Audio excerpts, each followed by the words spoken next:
Sleeker, more powerful, and better all around. Need an introduction to the just-announced Samsung Galaxy S7? Hi, I'm Michael Josh, and you're watching Gadget Mash. We flew to Barcelona to get the scoop on the Samsung Galaxy S7, and here is our hands-on review. Let's get straight to it.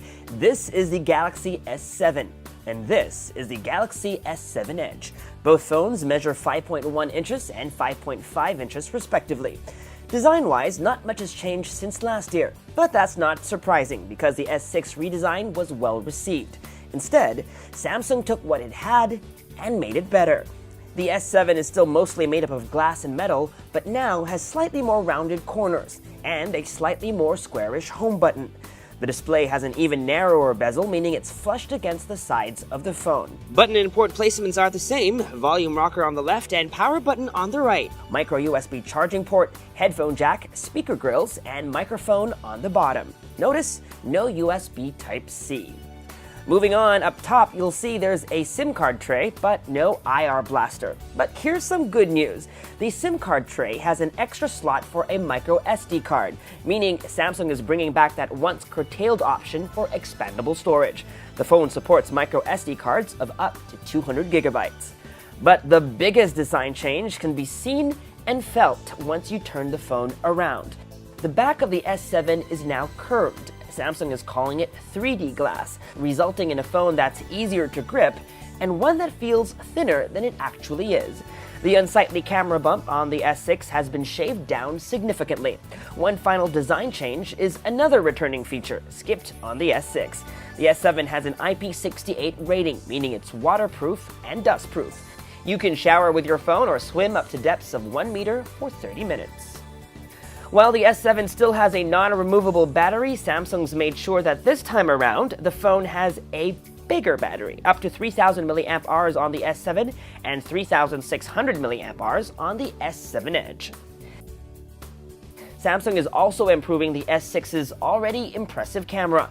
The company is touting a new feature called Dual Photo Diode, something seen on high-end DSLRs like the Canon 70D. The promise is even better low-light performance and even faster autofocus. We spent some time with the camera and were pretty impressed by focus speeds. Also worth mentioning, my favorite feature on the S6, double pressing on the home button to start up the camera still works, and camera launch time is as fast as ever. Samsung is making a bold move this year, cutting down on megapixels from 16 on the S6 to only 12 on the S7, but this is actually a good thing because each individual pixel is larger and shots, theoretically, should be better. The selfie camera also gets a fill-in flash, although we're not sure if, like on the iPhone 6s, it adjusts based on ambient light conditions. In our tests, we only got a warm white flash.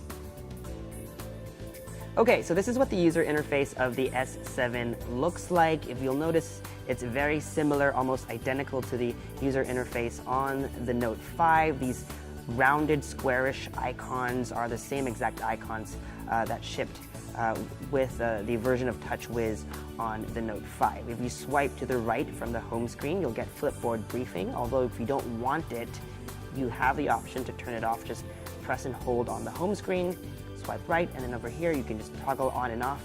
We set it to off, and now it's turned on. You can basically it's turned off, and then if you want to turn it back on, just go ahead and do that as well, and then we've turned it back on. While we're here on the settings, let me also show you some of the wallpapers that shipped. This is the default wallpaper. It's blue, dark blue, and then they have other variations over here. I actually like this one over here, and it also comes in this gold color, if that's what your preference is. I actually like this, so I'm going to set it to be our new wallpaper.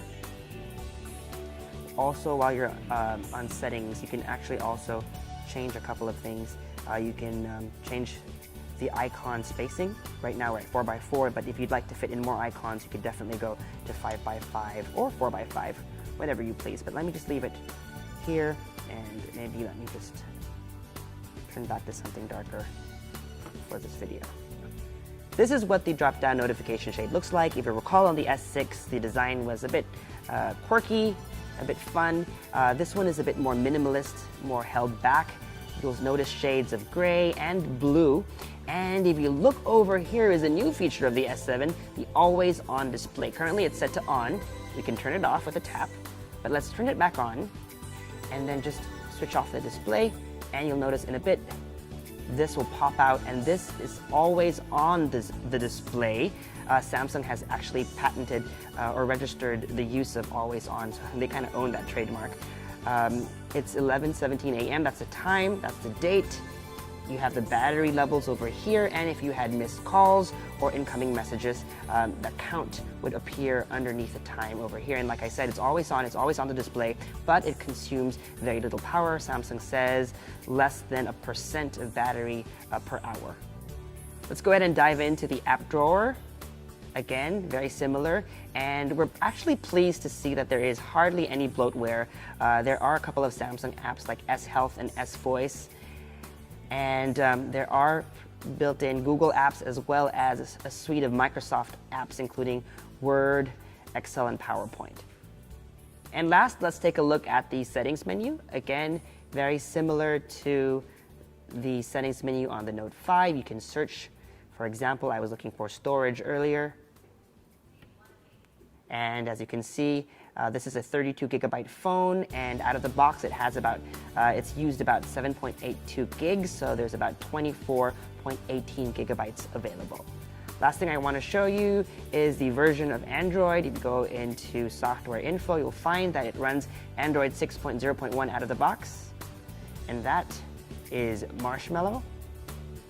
And you press and hold. Let me see. There you go. You have an Android version of Flappy Bird. Gamers will actually love this new feature. It's an app called Game Launcher, and it's basically a way to put all your games, to organize all your games in one place.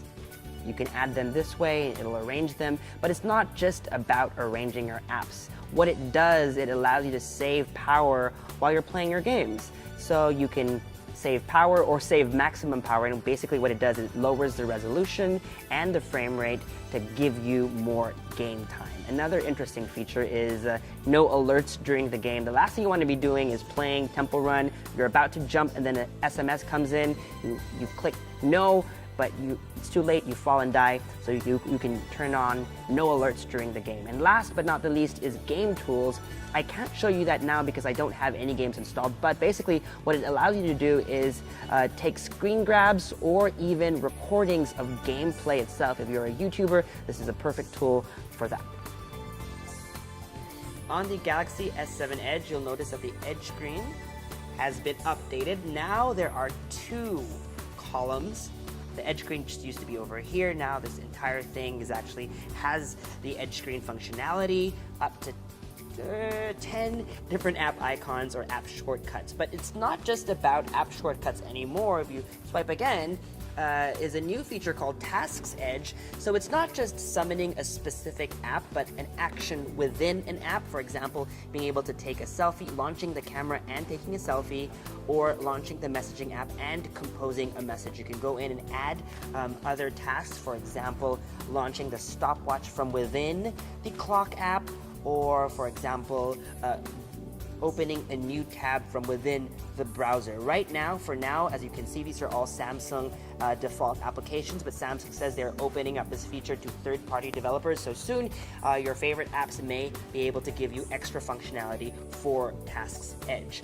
And of course, a swipe one more time will bring up People Edge, and so if you have favorite contacts, you can assign up to 10 favorite contacts now with the new expanded Edge display or Edge screen. If you swipe some more, you can actually launch other widgets or apps like Yahoo News, although we're not connected to the internet, so we are unable to show that to you now. But that's what the functionality is like, and you can go in and customize that by diving into this settings menu over here, and you can actually add more Edge panels. As you can see, here are some examples of how that will look like. This looks like Flipboard.